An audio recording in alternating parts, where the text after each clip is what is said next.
Friend, तो आपके सामने लेकर आ गए हैं अभी जो नेक्स्ट पार्ट है, नेक्स्ट वाला यूनिट है जिसका नाम है soil mechanics and foundation engineering. तो उससे रिलेटेड भी हम कुछ क्वेश्चंस का यहाँ पर बात करेंगे कि ताकि हमें आइडिया मिल सके और समझ में आ सके कि क्या इंपॉर्टेंट चीज़ें हैं। ठीक है, तो एक एक क्वेश्चंस को देखते हैं और इसमें आपको 100 क्वेश्चंस चैप्टर वाइज, ठीक है, जाएंगे कि ताकि हमारे लिए वो इम्पोर्टेंट भी हो सके। ठीक है, तो चलिए स्टार्ट करते हैं। देर न करते हुए हम लोग soil mechanics and foundation engineering से रिलेटेड 100 क्वेश्चंस इस वीडियो में आपको मिल जाएंगे कि ताकि हमारे लिए वो इम्पोर्टेंट हो सके। क्लियर? तो आगे हम बात करते हैं। ठीक है, आगे हम बात करते हैं कि स्टार्टिंग से लेके एक एक क्वेश्चन को हम देखते जाते हैं। जैसे पहला क्वेश्चन बोला है कि soil is consider as a dash system. तो थ्री फेज सिस्टम, ये आपका बेसिक ऑफ सिविल इंजीनियरिंग में भी एक क्वेश्चन आया था। तो थ्री फेज सिस्टम में ये रहता है। सेकंड बोला है the specific gravity of moist soil lie between. जो मॉइस्ट सॉइल होता है उसकी स्पेसिफिक ग्रेविटी 2 से लेके 3 तक होती है। ठीक है, 2 से लेके 3 तक होती है, तो ये हमने ध्यान में रखना है। ठीक है, आगे बात करते हैं। नेक्स्ट अगर बात करेंगे थर्ड नंबर का, तो the unit of void ratio is. Void ratio का कोई यूनिट नहीं होता है, तो सी ऑप्शन है डायमेंशनलेस, ये हमने याद रखना है। ठीक है, नेक्स्ट जो आपके पास क्वेश्चन है, द पोरोसिटी दिया हुआ है, वॉइड रेशियो पूछ रहा है। तो पोरोसिटी अगर गिवन हो और वॉइड रेशियो अगर पता करना हो तो उसके लिए ये फॉर्मूला है, देखिए कि E इक्वल टू ईटा, ये पोरोसिटी होता है, 1 माइनस ये ईटा होता है। ठीक है, तो यहाँ पे 0.40 डिवाइडेड बाई 1 माइनस 0.40 कर दोगे तो 0.40 डिवाइड बाई 0.6 आ जाएगा, और उसको डिवाइड करेंगे तो अप्रोक्सीमेट आपका सी आंसर आ जाता है। एक तो ये फॉर्मूला है, अगर वाइड रेशियो दिया रहता है और ये फाइंड आउट करना है तो ये फॉर्मूला आपने यूज कर लेना है। ठीक है, इस फॉर्मूले को यूज कर लेंगे। ये दो फॉर्मूले आप लोगों ने अच्छे से लिख लेना है। ठीक है, ये दो फॉर्मूले। ठीक है, तो ये आपके सामने बता दिया। ठीक है, इन बातों को भी आपने ध्यान में रखना है। क्लियर? आगे बढ़ते हैं। आगे जो क्वेश्चन है, क्वेश्चन नंबर 5 क्या बोला है, degree of saturation is express in. Degree of saturation को एक्सप्रेस किस में करते हैं? परसेंटेज में करते हैं, तो ये हमने ध्यान में रखना है, परसेंटेज में हम डिग्री ऑफ सैचुरेशन को करते हैं। ठीक है, आगे बात कर लेते हैं हम। Next, water content of soil can be greater than, तो 100% से ज्यादा होता है, ग्रेटर होता है, ये हमने ध्यान में रखना है। नेक्स्ट की बात करेंगे, relative density is applicable to. Relative density किसके लिए एप्लीकेबल होता है? तो कोहेजन लेस सॉइल के लिए होता है रिलेटिव डेंसिटी, ये ध्यान रखना। ठीक है, एडरबर्ग लिमिट आर रिलेटेड टू किसके लिए होता है? तो एडरबर्ग जो लिमिट होता है वो फाइन ग्रेन सॉइल के लिए होता है, एडरबर्ग लिमिट। ठीक है, नेक्स्ट बात करेंगे, liquid limit is determine as a Casagrande operators का यूज करके हम लिक्विड लिमिट फाइंड आउट करते हैं। प्लास्टिक इंडेक्स का जो फॉर्मूला होता है वो liquid limit minus plastic limit होता है, ये हमने याद रखना है। ठीक है, ऐसे ही आप श्रिंकेज इंडेक्स भी पता कर लीजिएगा, तो ये सब चीजें हमने पता रहना चाहिए। नेक्स्ट जो हमारा पार्ट आ गया वो परमिएबिलिटी और सीपेज से रिलेटेड है। ठीक है, परमिएबिलिटी और सीपेज से रिलेटेड, जिसमें पहला क्वेश्चन आपका Darcy's law is valid for. तो डार्सी लॉ लेमिनार फ्लो के लिए वैलिड होता है। ठीक है, नेक्स्ट बात करेंगे, परमिएबिलिटी डिपेंड ऑन। तो grain of size, void of ratio, degree of saturation, इन सभी के ऊपर डिपेंड होता है। तो ऑप्शन डी जो है all of the above is the correct answer. Next 30 number की बात करेंगे, तो the unit of coefficient of permeability, क्या बोल रहा है? परमेबिलिटी कोफिशिएंट का यूनिट क्या होता है? तो मीटर पर सेकंड। ये बेसिक ऑफ सिविल इंजीनियरिंग में भी ये क्वेश्चन आया था, तो ये हमने ध्यान में रखना है, काफी इंपॉर्टेंट हो सकता है। परमेबिलिटी का unit meter per second. Constant head test is use for, देखो दोनों है ऊपर नीचे 14 और 15। कांस्टेंट हेड जो टेस्ट किया जाता है वो कोर्स ग्रेन के लिए, कांस्टेंट का सी से सी, सी से C, constant head coarse grain soil, F से F falling head test, F से फाइन सॉइल। ये इस तरीके से याद कर सकते हो, falling head test fine soil के लिए और coast constant head test coarse grain soil के लिए होता है। ठीक है, नेक्स्ट बात करेंगे कि फ्लो नेट कंसिस्ट ऑफ होता है। फ्लो नेट में जो रहता है वो फ्लो लाइन और इक्विपोटेंशियल लाइन दोनों होती है, तो सी ऑप्शन यहाँ जो बोथ बोला है वो करेक्ट है। फ्लो लाइन होता है और इक्विपोटेंशियल लाइन से मिलकर ये फ्लो नेट बना रहता है, तो ये हमने ध्यान में रखना है। द फ्रिएटिक लाइन रिप्रेजेंट करता है, फ्रिएटिक लाइन क्या रिप्रेजेंट करता है? तो टॉप मोस्ट फ्लो लाइन को भी, water table in northern dam को भी, सीपेज लाइन को भी ये रिप्रेजेंट करता है, तो ये सभी राइट है, तो ऑल ऑफ द एबो में ऑल राइट है। ठीक है, नेक्स्ट बात करेंगे कि quick sand condition occur when. Quick sand कब अकर करता है? जब इफेक्टिव स्ट्रेस जीरो होता है। ठीक है, पहला वाला जो ऑप्शन है क्विक कब होता है। ठीक है, तो ये हमने ध्यान में रखना है। क्लियर? चलिए आगे बात करते हैं। Seepage force per unit volume, तो यहाँ पर ध्यान देंगे कि seepage force per unit volume का जो फॉर्मूला होता है वो होता है गैमा डब्ल्यू इंटू आई। और क्रिटिकल हाइड्रोलिक ग्रेडियंट का जो फॉर्मूला होता है ये भी ए ऑप्शन है, G S minus one divided by one plus e. E आपको पता ही है कि क्या है, वॉइड रेशियो है। थर्ड यूनिट तीसरा 21 से 30 तक का देख रहे हैं, कंपैक्शन और कॉन्संट्रेशन है। देखो कंपैक्शन जो होता है उसमें से एयर को निकालने के लिए होता है, कॉन्संट्रेशन जो होता है उसमें से पानी निकालने के लिए होता है, ठीक है। तो ये चीजें हमने याद में रखना है। Compaction is the process of, क्या होगा, एक्सपल्जन ऑफ पोर एयर। पहले ही अगर कंपैक्शन देखोगे, कंपैक्शन जो होता है वो एयर को निकालने के लिए होता है, expulsion of pore air. Next concentration की अगर बात करेगा तो कॉन्संट्रेशन किसके ऊपर डिपेंड होता है, तो टाइम डिपेंडेंट सेटलमेंट होता है। एक्सपल्जन ऑफ वाटर होता है, ऑकर्स इन क्ले होता है, तो ऑल ऑफ द वो इज द करेक्ट आंसर। ये फटाफट हमें करने भी आना चाहिए। देखते हैं कितनी स्पीड में ये 100 क्वेश्चन हो जाते हैं। Standard Proctor test compacting factor की अगर बात करेंगे तो standard Proctor test compacting factor का एफर्ट जो होता है, टेस्ट इफ कंपैक्टिव एफर्ट जो होता है वो कितना होता है, 595 kilo joule per meter cube होता है। ये हमने ध्यान रखना है। अगर कई बार इसका यूनिट भी पूछ लिया तो kilo joule per meter cube आप बता सकते हो। किलो जूल मतलब कितना वर्क हो रहा है और कितने वॉल्यूम में कितना वर्क लगाते हैं कितने वॉल्यूम के लिए, तो ये चीजें हम 1 मीटर क्यूब कंपैक्टिव के लिए कितना वर्क करना पड़ता है, तो 595 किलो जूल जितना, ठीक है। तो ये ध्यान में रखेंगे। द रिलेशन बिटवीन ओएमसी और एमडीडी, देखो रिलेशन बिटवीन जो ओएमसी और एमडीडी होता है वो इनवर्सली रिलेटेड होता है, ये हमने ध्यान में रखना है। इनवर्सली रिलेटेड होता है, inversely. OMC optimum moisture content, MDD maximum dry density, ये चीजें ध्यान में रखना, ठीक है। रिलेशन में जो होता है वो इनवर्सली रिलेटेड होते हैं, लीनियर या पैराबोलिक। हाँ डायग्राम जो देखेंगे तो हो सकता है कि पैराबोलिक हो, ठीक है, ये हमने ध्यान में रखना है, बट ये इनवर्सली होते हैं। नेक्स्ट बात करेंगे, compression index is related to, देखो कंप्रेशन इंडेक्स जो होता है वो लिक्विड लिमिट को रिलेट करता है, कंप्रेशन इंडेक्स, ये ध्यान में रखना। Secondary consolidation is due to, secondary consolidation जो होता है वो plastic adjustment of soil particle, plastic adjustment of soil particle होता है, तो ये हमने ध्यान में रखना है। कंसोलिडेशन, कंसल्टेशन भले ही एक्सप्लोजन ऑफ वाटर होता है बट यहाँ सेकेंडरी कंसल्टेशन का मतलब ही होता है plastic adjustment of soil particle. 27 number की अगर हम बात करेंगे, the coefficient of consultation has the unit, coefficient of consultation की बात कर रहा है तो ध्यान से समझिएगा, सेंटीमीटर स्क्वायर पर सेकेंड, ठीक है। एरिया पर टाइम, एरिया अपन टाइम होता है, coefficient of consultation area of time centimetre square upon second हो जाएगा। Normally consultation clay has OCR कितना होता है, नॉर्मली कंसल्टेशन क्ले का ओसीआर कितना होता है, तो वो इक्वल टू 1 होता है। नॉर्मली कंसल्टेशन का ओसीआर कितना होता है, नॉर्मली क्या होता है, नॉर्मली, तो नॉर्मली अगर ध्यान में देखोगे तो क्या हो जाएगा, इक्वल टू 1 हो जाएगा। ओवर कंसल्टेशन रेशियो का ओसीआर क्या होता है, over consultation ratio OCR, over consultation ratio, ठीक है। यहाँ पे नॉर्मल कंसल्टेशन है ओसीआर, मतलब नॉर्मल कंसल्टेशन क्ले है तो उसका ओवर कंसल्टेशन रेशियो क्या होता है, इक्वल टू 1 होता है। अगर ओवर कंसल्टेशन रेशियो की बात करेगा तो वो फॉर्मूला क्या होता है भाई, sigma dash C divided by sigma dash P, ठीक है। ये हमने ध्यान में रखना है। ओवर कंसल्टेशन रेशियो या नॉर्मल कंसल्टेशन क्ले का ओवर कंसल्टेशन रेशियो क्या होता है। सेटलमेंट ऑफ फाउंडेशन डिपेंड, जो सेटलमेंट फाउंडेशन अगर सेटलमेंट हो रहा है तो उसके ऊपर किसके ऊपर डिपेंड होता है, इलेक्ट्रिक डिफॉर्मेशन या कंसल्टेशन या सेकेंडरी कंप्रेशन, और तो सभी राइट है, ठीक है। ये हमने ध्यान रखना है।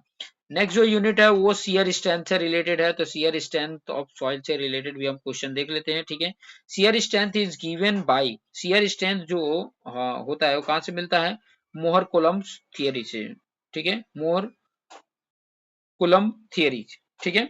ये ध्यान में रखने है। शियर स्ट्रेंथ जो होता है टाउ, उसका फॉर्मूला क्या होता है, तो C plus sigma tan phi होता है, सी प्लस सिग्मा, सिग्मा बोलेंगे 10 फाइव होता है, मल्टीपल होता है, ठीक है। ये हमने ध्यान में रखना है। Shear strength test on clay is generally, जो शियर स्ट्रेंथ क्ले का होता है वो जनरली क्या होता है, डायरेक्ट शियर टेस्ट से भी होता है, ट्राई एक्सल टेस्ट से भी होता है, वेन शियर टेस्ट से भी होता है, सभी से। तो शियर स्ट्रेंथ का हमने याद रखना है कि डायरेक्ट शियर टेस्ट या ट्राई एक्सल टेस्ट या वेन शियर टेस्ट से होता है।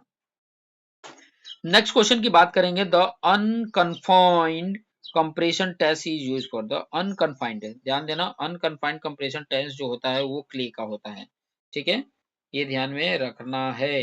Angle of repose equal to, angle of repose की बात किया है तो ये थोड़ा सा अपने ध्यान में रखना है, एंगल ऑफ इंटरनल फ्रिक्शन के इक्वल होता है। Angle of repose equal to angle of internal friction, angle of internal friction के इक्वल होता है, ये ध्यान में रखेंगे।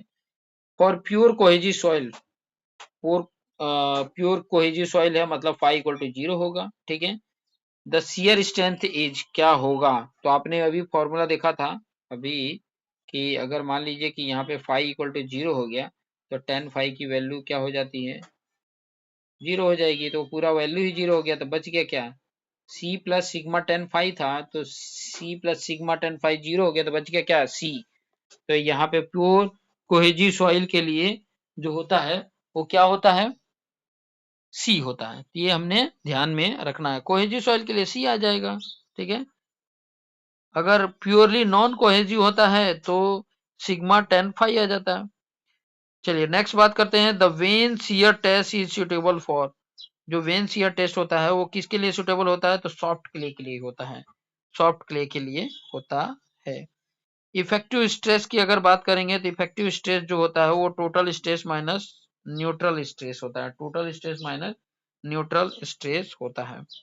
The principal stress at a failure satisfy, the principal stress failure, the principal stress is at failure satisfy करता है किसको, मोहर सर्कल को, ध्यान में रखिएगा, ठीक है। थोड़े थोड़े ऐसे क्वेश्चन को हम एक एक बार रिवाइज करते रहेंगे तो मुश्किल नहीं है, सारे क्वेश्चन हमको ऑटोमेटिक आ जाएंगे। चलिए आगे बात करते हैं, principal stress at failure satisfy Mohr circle हो गया। Next cohesions, the cohesions intercept is obtained from both shear box test और ट्राई एक्सल टेस्ट, ये दोनों के लिए होता है, ठीक है। Cohesion intercept is obtained from shear box test और ट्राई एक्सल टेस्ट, ये दोनों के लिए होता है। दूसरा इंपॉर्टेंट चीज है कि अगर ये अगर आपको पीडीएफ चाहिए, ठीक है, पूरा सभी चैप्टर वाइज के 100 एक पहला जो है उसका 50 क्वेश्चन है, बाकी सभी के 100 क्वेश्चन है, तो ये आपको पीडीएफ बहुत ही कम प्राइस में आपको 20 रुपीज में ये पूरा का पूरा ये पीडीएफ मिल जाएगा, ठीक है, सिर्फ 20 रुपीज में। तो आप मेरा जो व्हाट्सएप नंबर है, ठीक है, चैनल के अबाउट में जाओगे तो व्हाट्सएप नंबर मिल जाएगा, तो उस पर व्हाट्सएप करिए, आपको ये 20 रुपीज में इसका पीडीएफ नोट्स मिल जाएगा। चलिए बात करते हैं 41 नंबर का, बियरिंग कैपेसिटी मींस क्या होता है। बियरिंग कैपेसिटी वाला क्वेश्चन आ गया, उससे रिलेटेड अभी शियर स्ट्रेंथ से रिलेटेड था, बियरिंग से रिलेटेड आ गया। तो बियरिंग कैपेसिटी का मतलब ही होता है क्या, लोड पर यूनिट एरिया या सेटलमेंट कैपेसिटी या सेफ लोड ट्रांसफर, तो ये सभी राइट हैं, बियरिंग कैपेसिटी का मतलब ये होता है। 42 नंबर की बात करते हैं, अल्टीमेट बियरिंग कैपेसिटी क्या होती है। तो अल्टीमेट बियरिंग कैपेसिटी किसको बोलते हैं, maximum soil pressure before failure, ठीक है, फेलियर के पहले जो मैक्सिमम सॉइल प्रेशर होता है उसी को बोला जाता है ultimate bearing capacity. Net ultimate bearing capacity क्या होती है भाई, ये भी फॉर्मूला याद रखना है, Q minus gamma DF, Q minus gamma DF, ये हमने ध्यान में रखना है। नेक्स्ट सेफ बियरिंग कैपेसिटी जो होती है वो क्या होती है, ultimate load upon factor of safety, ultimate load upon factor of safety. Safe bearing capacity अगर बात करना है तो ultimate load divide by factor of safety, ये डिवाइड कर देते हैं तो हमें मिल जाता है सेफ बियरिंग कैपेसिटी। फिर बाद में Terzaghi equation apply to, Terzaghi application shallow foundation के लिए अप्लाई होता है, ठीक है। Where phi equal to 0 soil, तो उसका एन सी क्या होगा, तो ये हमने ध्यान में रखना है, 9 होता है, फाई अगर 0 है तो एन सी की वैल्यू होती है 9, ये हमने ध्यान में रखना है। प्लेट लोड टेस्ट जो होता है वो यूज किया जाता है किसके लिए, फील्ड बियरिंग कैपेसिटी के लिए होता है, ध्यान में रखिएगा, फील्ड बियरिंग कैपेसिटी के लिए प्लेट लोड टेस्ट किया जाता है, field bearing capacity. Allowable bearing capacity जो होता है वो क्या होता है, net divided by factor of safety, और सेटलमेंट बेस्ड जो होता है, सेटलमेंट बेस्ड होता है, इन दोनों में से जो कम होगा वो होता है हमारा अलाउबल बियरिंग कैपेसिटी, ठीक है, अलाउबल बियरिंग कैपेसिटी होती है। Settlement analysis depend on, settlement जो एनालिसिस होता है वो डिपेंड करता है किसके ऊपर, इलास्टिक थियरी या कंसल्टेशन, दोनों के ऊपर डिपेंड करता है, इलास्टिक थियरी और कंसल्टेशन, तो सी ऑप्शन राइट हो जाता है। 50 नंबर की बात करेंगे तो स्कैम्पटन्स इक्वेशन इज फॉर, स्कैम्पटन इक्वेशन जो होता है वो किसके लिए होता है, तो बियरिंग कैपेसिटी के लिए होता है। स्कैम्पटन इक्वेशन जो होता है वो किसके लिए होता है, bearing capacity, B is the correct answer. Skempton equation ध्यान में रखिएगा, बियरिंग कैपेसिटी के लिए होता है। स्कैम्पटन इक्वेशन बार बार इसलिए मैं बोल रहा हूं क्योंकि ऐसे क्वेश्चंस के आने की प्रोबेबिलिटी कुछ ज्यादा ही होती है। स्कैम्पटन्स इक्वेशन इज फॉर, तो होता है वो बियरिंग कैपेसिटी के लिए होता है। ठीक है, ये सारे जितने भी क्वेश्चंस हैं वो सारे के सारे रिलेटेड क्वेश्चन लिए गए हैं कि ताकि आपको अगर इसमें से चांसेस है आने के बहुत ज्यादा, ठीक है, तो ये हमने ध्यान में रखना है। नेक्स्ट आ गया फाउंडेशन से रिलेटेड, क्योंकि ये फाउंडेशन इंजीनियरिंग से रिलेटेड अभी आ जाता है। तो इसमें पहला क्वेश्चन बोला है shallow foundation are provided when depth is, तो ये चीजें तो आपको याद ही रहना चाहिए कि उसका जो डेप्थ होता है वो विड्थ से ऑलमोस्ट कम रहे, ठीक है, ध्यान रहे कि उसका जो विड्थ है उससे डेप्थ कम रहे, तो वो सैलो फाउंडेशन होता है। Isolated footing is use for, isolated footing जो यूज किया जाता है वो कहां पर किया जाता है, तो सिंगल कॉलम अगर है तो वहां पर आइसोलेटेड फुटिंग किया जाता है। कंबाइंड फुटिंग जो किया जाता है, combined footing is use when, कब किया जाता है, जब आप देखते हो कि कॉलम आर क्लोज हो या कॉलम नियर बाउंड्री हो, तब हम कंबाइंड फुटिंग कर लेते हैं, मतलब दो दो कॉलम का एक साथ पास फुटिंग कर लेते हैं। Strap footing is also called, strap footing को और किस नाम से जानते हैं, तो कैंटिलीवर फुटिंग के नाम से जानते हैं, उसको स्ट्रैप फुटिंग बोला जाता है। Raft foundation is use when, raft foundation की अगर मैं बात करूंगा तो ये कब यूज हुआ होता है, जब सॉइल बेरिंग कैपेसिटी लो हो, हैवी लोड हो, लार्ज सेटलमेंट आ रहा हो, तो ऐसी जगह पर हम राफ्ट फाउंडेशन करते हैं, मतलब इसका ऑल आंसर राइट है राफ्ट फाउंडेशन। डीप फाउंडेशन कब किया जाता है, ठीक है, किसके लिए किया जाता है, पाइल्स हो, वेल्स हो, केजन हो, ऐसे सभी के लिए हम डीप फाउंडेशन करते हैं। The pile foundation is use for, pile foundation किसके लिए यूज किया जाता है, तो यहाँ पर ब्लैक कॉटन सॉइल हो या हैवी लोड हो या वाटर लॉक्ड एरिया हो, इन सभी के लिए पाइल फाउंडेशन किया जाता है। पाइल फाउंडेशन का मतलब ये सिंपल सा हो जाता है कि हैवी लोड वाला कोई स्ट्रक्चर है तो उसके लिए जो पाइलिंग हम की जाती है उसके लिए फाउंडेशन जो होता है वो हमने ध्यान में रखना है। 58 नंबर की बात कर लेते हैं। The load carrying capacity of pile is determined by, जो लोड कैरिंग कैपेसिटी होती है पाइल की वो डिटरमाइन किया जाता है। तो यहाँ पर आप देख सकते हो कि स्टैटिक फार्मूला, डायनेमिक फार्मूला या पाइल लोड टेस्ट सभी आ जाते हैं। Load carrying capacity of pile के लिए जो डिटरमाइन किया जाता है वो स्टैटिक फार्मूला से भी होता है, डायनेमिक फार्मूला से और पाइल लोड टेस्ट तीनों से ही होते हैं। नेक्स्ट बात करेंगे निगेटिव स्किन फ्रिक्शन। आप लोगों ने देखा होगा फाउंडेशन में निगेटिव स्किन फ्रिक्शन होता है, तो निगेटिव कब होता है, जब डाउनवर्ड होता है, ठीक है, निगेटिव स्किन फ्रिक्शन जब डाउनवर्ड होता है तब होता है। Floating foundation is use when, floating foundation कब यूज किया जाता है, जब पुअर सॉइल हो या हाई वाटर टेबल हो, तब बोथ बोथ कंडीशन में किया जाता है, तो C option is the right answer. ठीक है, नेक्स्ट आगे बढ़ते हैं। अर्थ प्रेशर और रिटेनिंग वॉल से रिलेटेड आप देखते होंगे कि समुद्र की यार कोस्टल एरिया के कारण बड़े बड़े पत्थर गिराए गए रहते हैं, बड़े बड़े पत्थर बनाए रहते हैं या वॉल बनाए रहता है, वो रिटेनिंग वॉल रहता है जिससे कि सॉइल इरोजन ना हो। समुद्र का पानी आता है फिर बाद में जाता है तो इरोजन ना हो, इस कारण ये मतलब रिटेनिंग वॉल बनाए जाते हैं। तो उससे रिलेटेड यहाँ पर क्वेश्चन हम देखने वाले हैं, 10 क्वेश्चन यहाँ पर भी इससे रिलेटेड मिलेंगे। Active earth pressure act when wall moves, ध्यान देना, एक्टिव अर्थ प्रेशर जब वॉल जो है वो मूव्स कर रहा हो अवे फ्रॉम बैकफील, जो बैकफील हो उसकी तरफ मूव कर रहा हो तो उसको एक्टिव अर्थ प्रेशर बोला जाता है, ध्यान देना, ठीक है।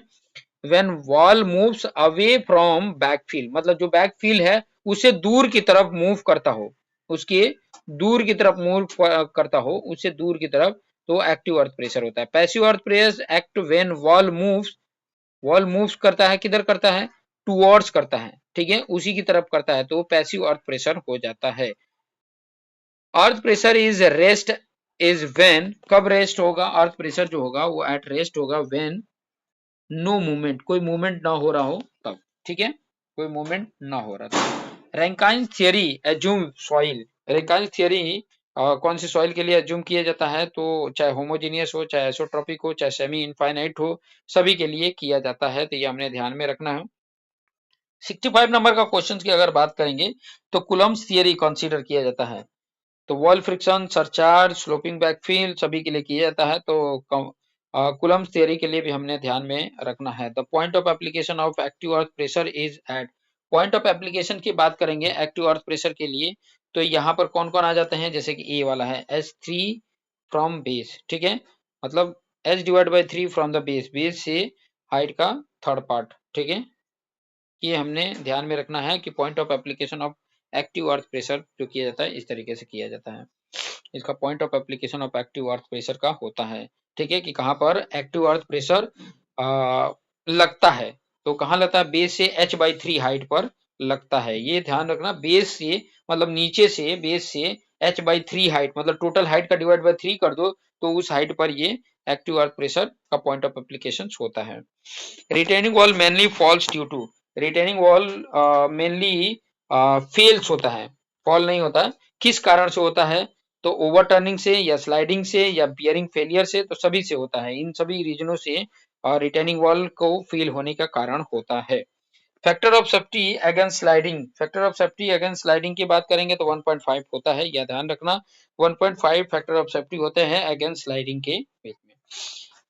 नेक्स्ट बात करते हैं रेनफोर्स अर्थ वॉल स्टेबलाइज, जो रेनफोर्स अर्थ वॉल होता है वो स्टेबलाइज होता है, किसके द्वारा होता है, जियो टेक्सटाइल से होता है या मेटल स्ट्रिप से या जियो ग्रिड से होता है, तो ये सभी से होता है, तो इसलिए इसका ऑप्शन ऑल लिखा हुआ है।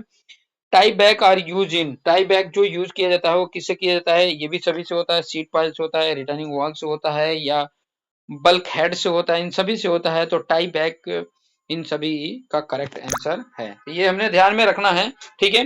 नेक्स्ट आ गया 71 से 80 नंबर का क्वेश्चन, वो है सॉइल एक्सप्लोरेशन से रिलेटेड है, ये भी फाउंडेशन इंजीनियरिंग में आ जाता है सॉइल एक्सप्लोरेशन, तो इससे रिलेटेड भी हम बात कर लेते हैं। क्या बोला है, soil exploration is required for foundation design के लिए, मटेरियल सिलेक्शन के लिए, बोथ के लिए, तो ये दोनों के लिए होता है। सॉइल एक्सप्लोरेशन जो होता है वो फाउंडेशन डिजाइन के लिए भी होता है और मटेरियल सिलेक्शन के लिए भी होता है, तो दोनों के लिए होता है, तो हमने ध्यान में रखना है कि सॉइल एक्सप्लोरेशन होता है उसके लिए जो रिक्वायर होता है वो क्या होता है, फाउंडेशन डिजाइन और मटेरियल सिलेक्शन, ये दोनों के लिए राइट होता है।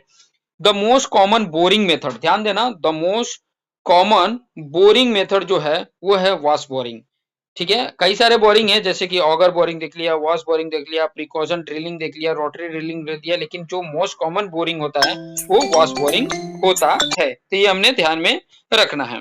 नेक्स्ट एसपीटी की बात करेंगे, स्टैंडर्ड पेनिट्रेशन टेस्ट की बात करेंगे, पहला लिख दिया है तो वो पहला ही ऑप्शन राइट हो जाता है, स्टैंडर्ड पेनिट्रेशन टेस्ट, ओके, वैसे तो बहुत सारे ऑप्शन है लेकिन स्टैंडर्ड पेनिट्रेशन एसपीटी ये याद रखना है, ठीक है, एक बार उसका प्रैक्टिकल भी आप रिवाइज कर लोगे तो उससे रिलेटेड बहुत सारे क्वेश्चंस भी आपको रिवाइज हो जाएंगे, ठीक है। छोटी छोटी चीजों को अगर हम थोड़ा सा ध्यान देंगे, इससे जुड़ी हुई चीजों को हम थोड़े थोड़े अगर ध्यान में देंगे तो गारंटेड है आपको अच्छे से आ जाए। और चैनल अच्छा लग रहा है तो एक बार जरूर सब्सक्राइब कर लेना, ठीक है, और अपने जो दोस्त मित्र हैं उनको भी शेयर कर लेना कि ताकि उनको हेल्प मिल सके। नेक्स्ट 74 नंबर का क्वेश्चन की बात करेंगे, SPT blow count is denoted as, SPT की बात करेंगे, ये ब्लो काउंट करता है, ठीक है, ब्लो को काउंट करता है और इसको किससे डिनोट करते हैं, तो ये एन वैल्यू से डिनोट करते हैं, सी एन वैल्यू से, ठीक है, ना तो एनसी ना एनएस, एन वैल्यू होता है, ठीक है, ये ध्यान में रखना है, ठीक है। नेक्स्ट की बात करते हैं 75 नंबर का, तो the corrected SPT value is known as, जो करेक्टेड एसपीटी वैल्यू होती है वो किससे होती है, N60 से होती है, ध्यान देना, N60 होता है। कोर कटर मेथड ये यूज टू, ये तो बहुत ही फेमस आपको पता ही होना चाहिए कि ये ड्राई डेंसिटी के लिए होता है, ठीक है, पर यहाँ पे देखो बी और सी दोनों दिया, बल्क डेंसिटी भी, हाँ बल्क डेंसिटी भी होता है, ड्राई डेंसिटी दोनों ही हम इसमें फाइंड आउट कर लेते हैं, ये हमने ध्यान में रखना है कि बी और सी बल्क डेंसिटी और ड्राई डेंसिटी से कोर कटर मेथड के द्वारा हम फाइंड आउट कर लेते हैं। The size of plate in a plate load test, जो प्लेट लोड टेस्ट करते हैं उसमें प्लेट की साइज क्या होती है, तो वो होती है 30 centimetre, 45 centimetre, 60 centimetre, any of these, कोई भी हो सकता है, ठीक है, 30 भी हो सकता है, 45 भी हो सकता है, 60 भी हो सकता है, इनमें से कोई भी हो सकता है। नेक्स्ट बात करेंगे 78, depth of exploration for multi storey building, depth of exploration for multi storey building की बात करें, मल्टी स्टोरी बिल्डिंग जो होती है उसका डेप्थ ऑफ एक्सप्लोरेशन जो होता है वो होता है डिपेंड ऑन सॉइल कंडीशन, ठीक है, सॉइल कंडीशन किस तरीके से उसके ऊपर डिपेंड होता है, तो ये हमने ध्यान में रखना है, depend on soil condition, soil condition कैसा है उसके ऊपर डिपेंड होता है। Geophysical method for soil exploration include, geophysical method for soil exploration include क्या है, बोथ होता है, जैसे सिस्मिक रिफ्रैक्शन और या इलेक्ट्रिकल रेजिस्टिविटी, इन सब के ऊपर हमने ध्यान में रखना है, दोनों ही होता है, सिस्मिक रिफ्रैक्शन या इलेक्ट्रिकल रेजिस्टिविटी दोनों ही आ जाते हैं। 80 नंबर का क्वेश्चन बोला है कि disturbed sample are obtained by, ठीक है, डिस्टर्ब सैंपल आर ऑब्टेन्ड किसके द्वारा होता है, तो ये सभी के द्वारा होता है, ओपन एक्सकवेशन हो या वॉश बोरिंग हो या ऑगर बोरिंग हो, इन सब में डिस्टर्ब सैंपल मिलता है, डिस्टर्ब सैंपल आपको मिलता है। नेक्स्ट आ जाते हैं फाउंडेशन इंजीनियरिंग से रिलेटेड, स्टेबिलिटी ऑफ स्लोप से रिलेटेड भी क्वेश्चन हम देख लेते हैं। Infinite slope is one where, ध्यान से समझना, infinite slope is one where, तो ये ऑप्शन बताया कि डेप्थ जो होगा वो होगा कम होगा लेंथ के कंपैरिजन में, तो इनफाइनाइट स्लोप उसी को बोला जाता है कि जो डेप्थ हो वो बहुत बहुत कम हो लेंथ के कंपैरिजन में, कम हो, डेप्थ जो हो कम हो, लेंथ ज्यादा हो, ठीक है, तो वो आ जाता है इनफाइनाइट स्लोप, ठीक है। नेक्स्ट बात करें, factor of safety of slope is ratio, ठीक है, फैक्टर ऑफ सेफ्टी जो स्लोप का होता है वो रेशियो क्या होता है, तो शियर स्ट्रेंथ अपन शियर स्ट्रेस, ये ध्यान देना, स्ट्रेंथ अपन स्ट्रेस, ये बहुत इंपॉर्टेंट है, शियर स्ट्रेंथ अपन शियर स्ट्रेस, ठीक है, ये याद रखेंगे, factor of safety of slope ratio, factor of safety of slope is ratio of क्या होता है, शियर स्ट्रेंथ अपन शियर स्ट्रेस, क्लियर, बहुत बढ़िया। Next, critical height of slope depend, critical height जो का जो स्लोप होता है वो किसके ऊपर डिपेंड होता है, तो वो कोहेजन के ऊपर भी, यूनिट वेट के ऊपर भी, एंगल ऑफ इंटरनल फ्रिक्शन के ऊपर, सभी के ऊपर डिपेंड होता है क्रिटिकल हाइट ऑफ स्लोप, ये इन सभी के ऊपर डिपेंड होता है। Swedish circle method is use for, Swedish circle method जो यूज किया जाता है वो किसके ऊपर है, तो स्टेबिलिटी एनालिसिस के ऊपर डिपेंड है, Swedish circle method, Swedish circle method जो होता है वो स्टेबिलिटी एनालिसिस के ऊपर डिपेंड है। Taylor's stability member is used in, Taylor's stability number is used a slope stability, slope stability के ऊपर डिपेंड होता है, Taylor's stability number is used किसके ऊपर, स्लोप स्टेबिलिटी के ऊपर, ठीक है, बहुत बढ़िया। स्लो फेलियर अकर अलोंग, स्लो फेलियर अकर करता है, ठीक है, स्लो फेलियर जो होता है वो अकर किसके ऊपर करता है, तो प्लेन के ऊपर भी, आर्क के ऊपर, ये दोनों के ऊपर करता है, ठीक है, प्लेन और आर्क दोनों के ऊपर होता है, तो ये हमने ध्यान में रखना है। 87 नंबर का क्वेश्चन बोला है, stability of slope increase with, stability of slope जो इंक्रीज करता है, स्टेबिलिटी ऑफ स्लोप इंक्रीज करता है, इंक्रीज इन कोहेजन में भी करता है, डिक्रीज इन यूनिट वेट में भी करता है, ड्रेनेज में भी करता है, ऑल सभी में करता है, स्टेबिलिटी ऑफ स्लोप इंक्रीज होता है जब इंक्रीज इन कोहेजन हो या डिक्रीज इन यूनिट वेट हो या ड्रेनेज हो, इन सभी के ऊपर डिपेंड होता है, ठीक है।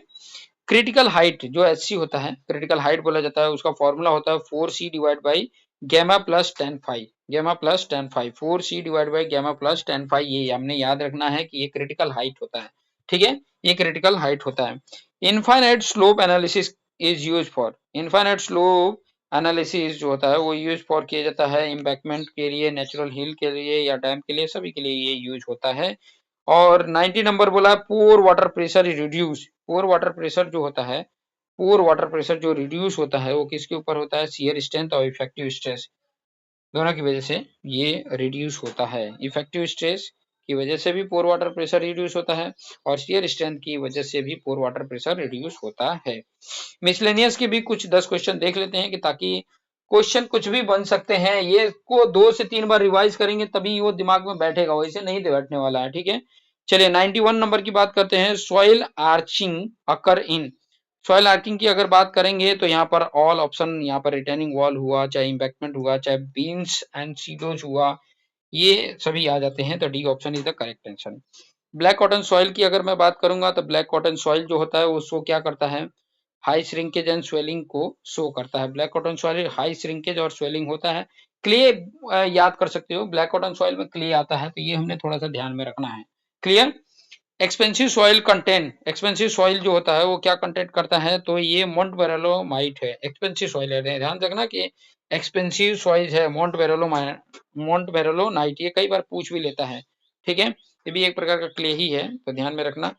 Frost action in soil due to, frost action जो होता है वो सॉइल में वो किस कारण से होता है, तो वो आइस लेंसेज के कारण होता है, फ्रॉस्ट एक्शन जो होता है वो आइस लेंसेज के कारण होता है।